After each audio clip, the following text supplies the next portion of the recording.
Hello student, very good morning to all of you. How are you? I hope you all are happy, healthy and fine at home. Do you remember what were we discussing yesterday?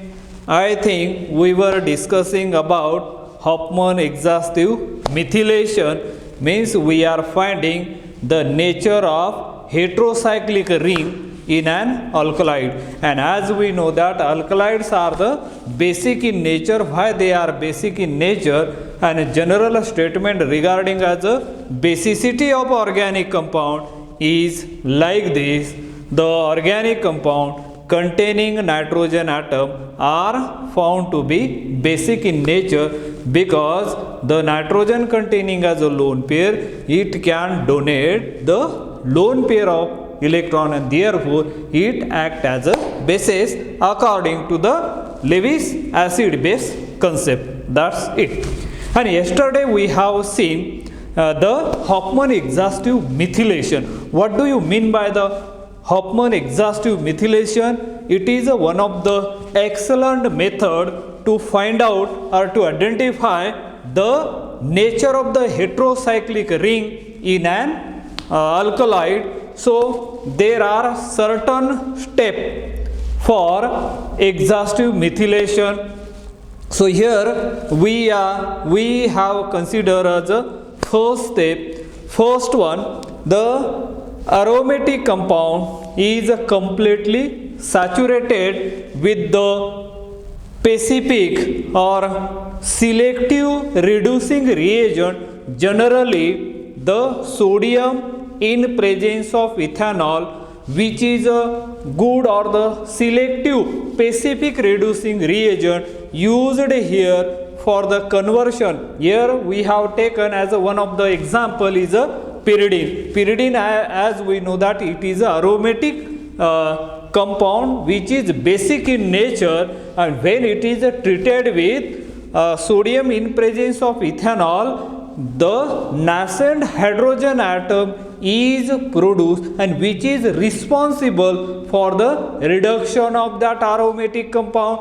That pyridine is converted into the saturated compound. The compound which we got, that is a piperidine, that is a saturated, and now it becomes as again more basic in nature than the pyridine. Pyridine is a aromatic compound, as we know that, but it is aliphatic compound due to the some electronic factor, the factor which are involved, which are responsible for the increase in the basicity that we have learned in our third semester. So that are there. Now then this saturated piperidine further treated with the methyl iodide, and the methyl iodide, if you observe this structure carefully, what do you find? That piperidine is the secondary amine, and therefore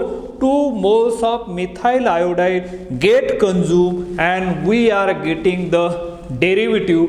The name of that derivative is a quaternary ammonium iodide. That is the derivative we got, and that derivative further treated with pyrolysis process, where the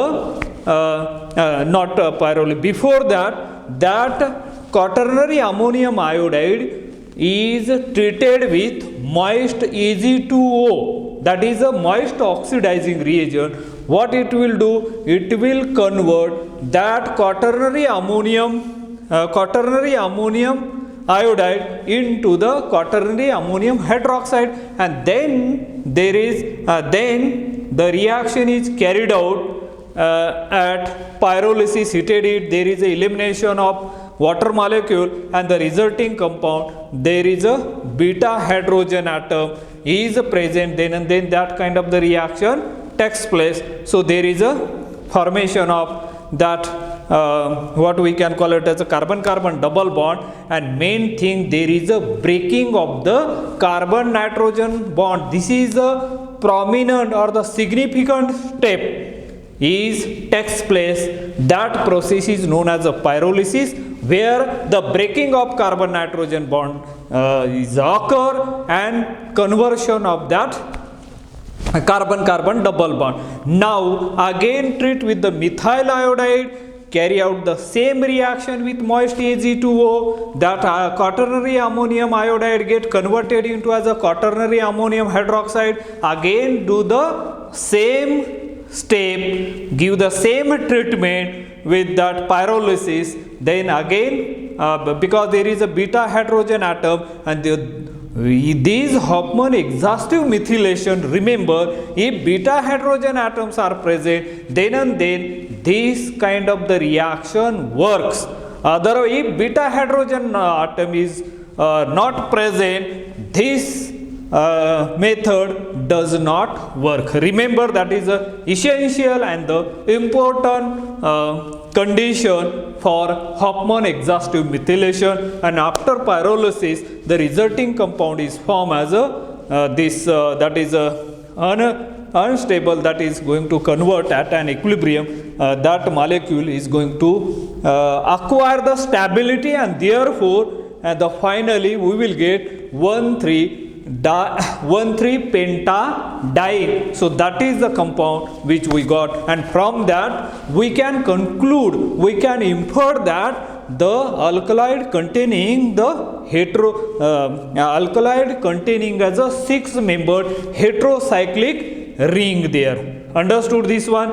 So same Hofmann exhaustive method. Another example we are going to take over here, that is a pyrrole. Do you know the structure of pyrrole? Pyrrole also has one of the heterocyclic compound, and the structure of that pyrrole is this one. Look at carefully. So this is the structure of pyrrole, right? And this is the structure of pyrrole. If you compare the basicity between pyrrole and the pyridine, pyridine is a basic in nature, but pyrrole is not as much basic, because the lone pair present on nitrogen atom, it is not available for donation.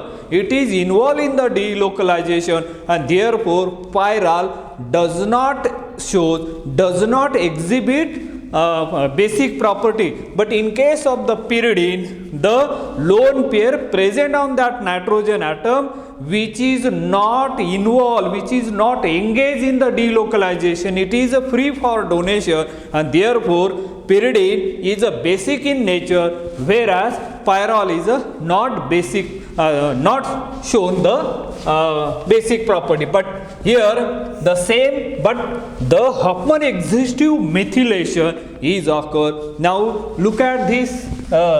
The structure of pyrrole is a 5-membered ring, and now the same, there is a what we can call it as a 4H, that is a nascent hydrogen atom, and that nascent hydrogen atom are responsible for the reduction of that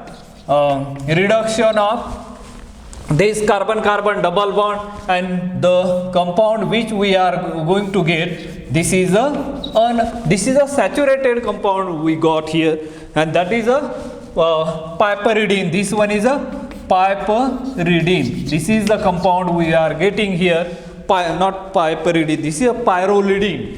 So this is another heterocyclic compound, but that is a size pyrrolidine.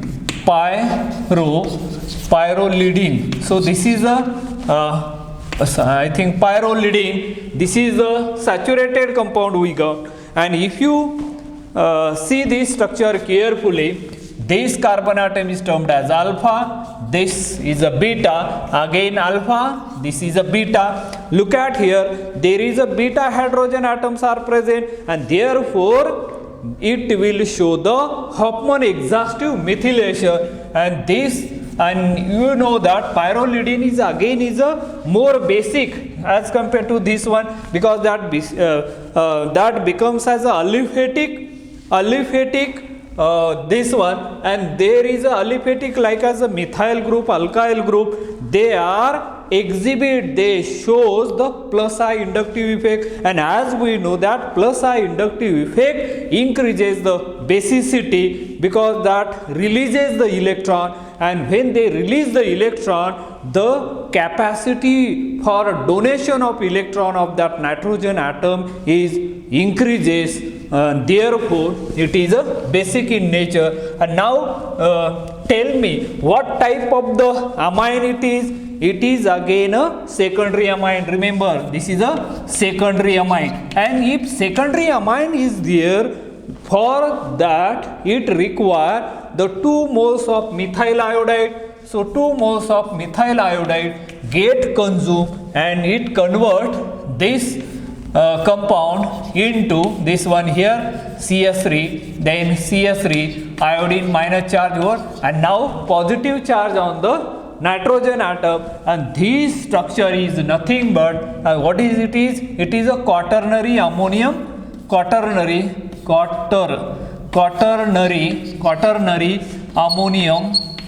ammonium iodide.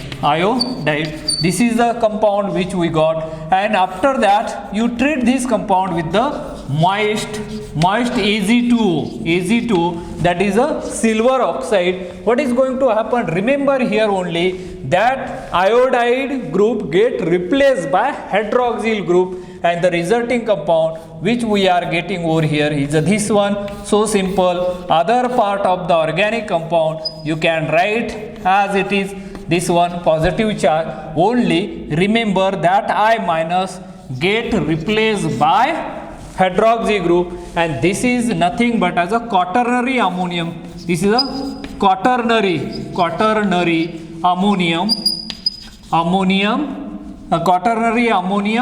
hydroxide. This is a hydroxide which we got over here, and now in that there is a beta hydrogen atoms are present, and therefore there is a pyrolysis.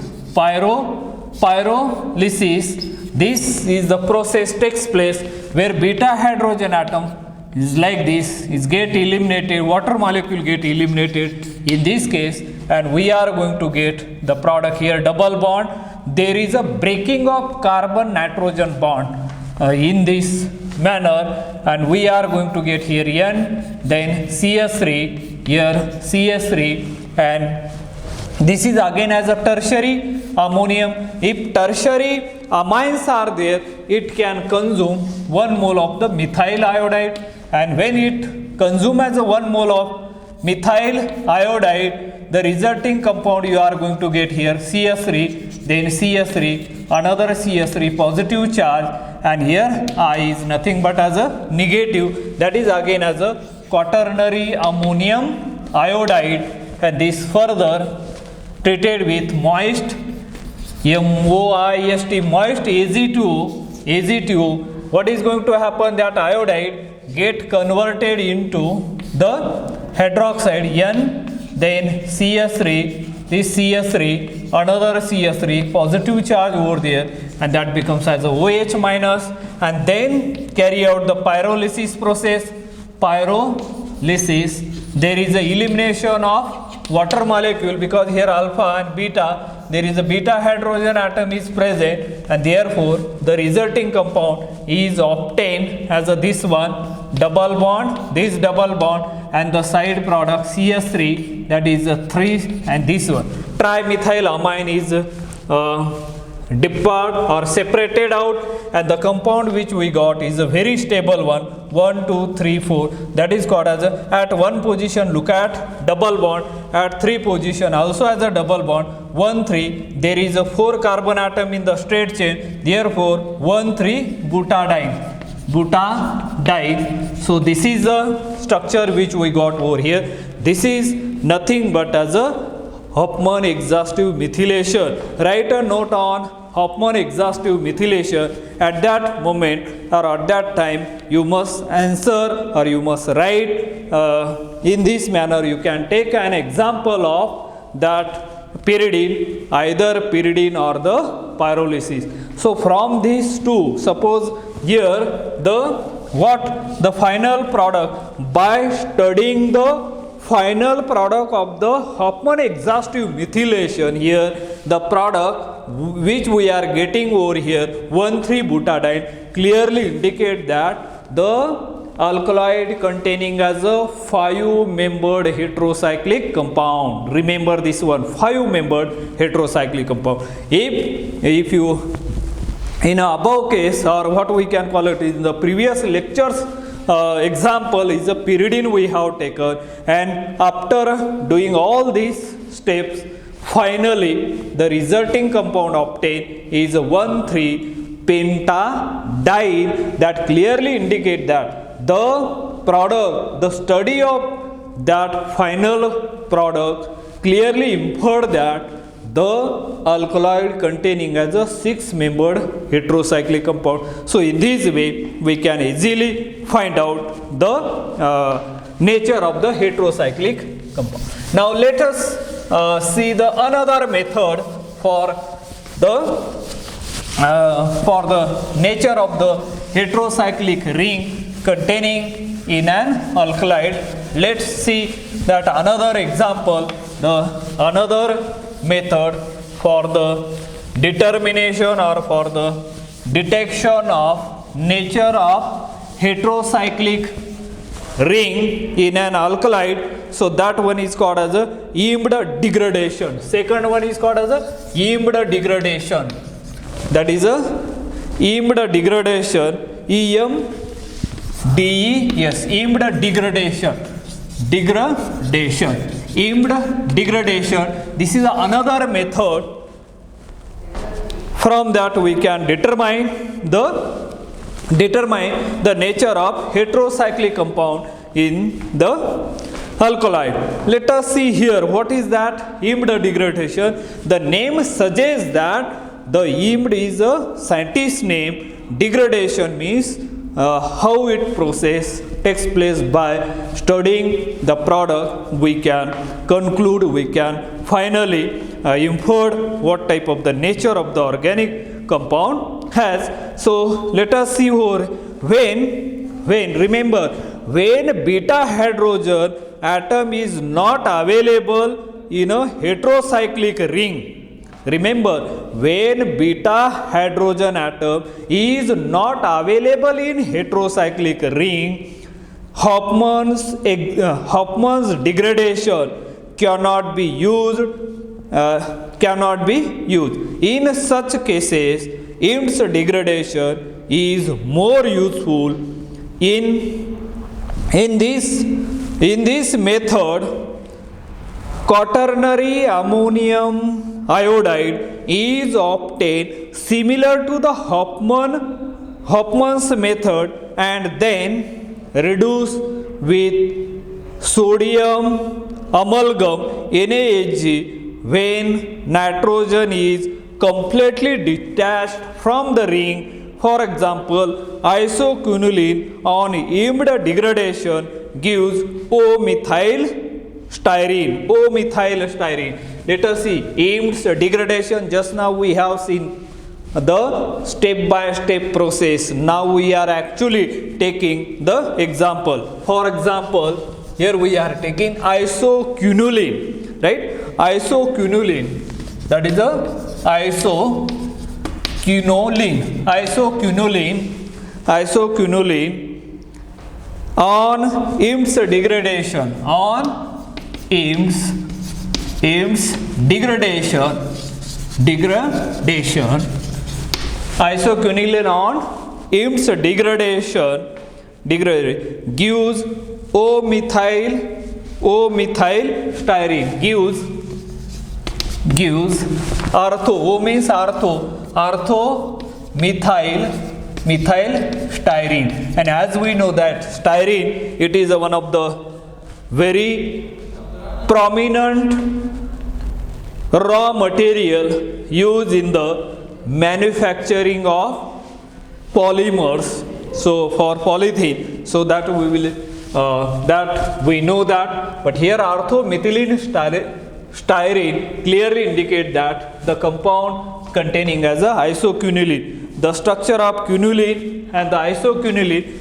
Remember, quinoline means there are, suppose as a, this is the structure of quinoline, this one, when the what we can call it as a one of the ring benzene fused with the what we can call it as a heterocyclic ring like as a pyridine, and then the resulting compound is known as a quinoline, and isoquinoline only the position of nitrogen atom is changed, and that's why it is becomes as a isoquinoline. Let us see here the structure of isoquinoline. The isoquinoline structure, this is a structure of benzene. This is a structure of benzene fused with here with the pyridine, and therefore this is a structure of isoquinoline. This is a structure of isoquinoline. Same reaction we can carry out here. The 4H means here you are using as a nascent hydrogen atom or sodium. This one is a sodium in presence of ethanol, C2H5OH. That is what it will do. It will do same, only the aromatic heterocyclic compound get reduced or get converted into as a saturated compound. The other thing remains as it is, benzene compound remains as it is, but where you are getting, sorry, here is a quinoline. This is a structure of isoquinoline. Let me clear over here. Here is a this one, then nitrogen atom must be here and double bond here. This is a structure of isoquinoline. Remember here, this is here nitrogen atom, and now here H. If you look at the nitrogen atom, it is a secondary alcohol, right? This is the structure of secondary, and again remember here alpha, and this will be the beta. So now again you treat this with the 2 moles of methyl iodide, resulting compound obtained will be this one. So here you are going to get this structure, here methyl group, another methyl group, I minus over there, and now this is further treated with moist Ag2O. Ag2O means what? Silver oxide. What it will do? It will convert there, or it will replace hydroxide group, this iodide group by the hydroxyl group, and you are going to get over here this structure as it is, and then here you are going to get this one here CS3 positive charge put on the nitrogen atom, and here is the hydroxy, and now this is alpha, this one is a beta. Now the pyrolysis process again. Pyrolysis is a process where it can remove as a the reaction is the same one, Huffman exhaustive methylation. So here you are going to get this positive charge get neutralized. So what do you get over here? You are going to get the compound is this one. So other thing remains as it is, here double bond styrene type, and here the nitrogen atom, here CS3, another CS3, right? And now it is further treated with the methyl iodide. Another methyl iodide is used over here, and what you are going to get? You are going to get the compound is this one. Let me show here the compound as it is. What you are going to get here? This is a CS3, another CS3, positive charge and the negative charge on the iodide. That the process is same. And now look at here, there is no beta hydrogen atom available in this case, and therefore there you can use as a aimed degradation, and the reagent used here as a sodium amalgam. Sodium amalgam NaHg in presence of HCl. This is called as a aimed degradation, this one. And finally this what we can call it as this one get detached by there is some rearrangement, and methyl group comes over here, and you are going to get the product is this one. This is the product, this is a styrene as we know that, and one methyl group is comes over there, and finally you will get here this one CH3N, then CH3 and H. That is a secondary or dimethylamine is the side product obtained over there, and not then one of the methyl group goes over here. So in this way, this is the structure of what is that? Orthomethylstyrene. Orthomethylstyrene. This is the compound which we got over here. So this is the example of, or this is the aimed degradation. The quaternary ammonium salt C contains a beta hydrogen atom, and therefore it can undergo Hofmann elimination to form a D. But compound D does not have a beta hydrogen atom, and therefore its quaternary ammonium salt E cannot be undergoes Hofmann's elimination. The compound E on reduction by NaHG undergoes aimed degradation to give orthomethylstyrene. And third one will be the von Braun degradation. I think von Braun degradation, that is another method for the determination of the nature of the heterocyclic compound. I think this method we will see in the next lecture. Let us stop today here. Have a nice day. Thank you.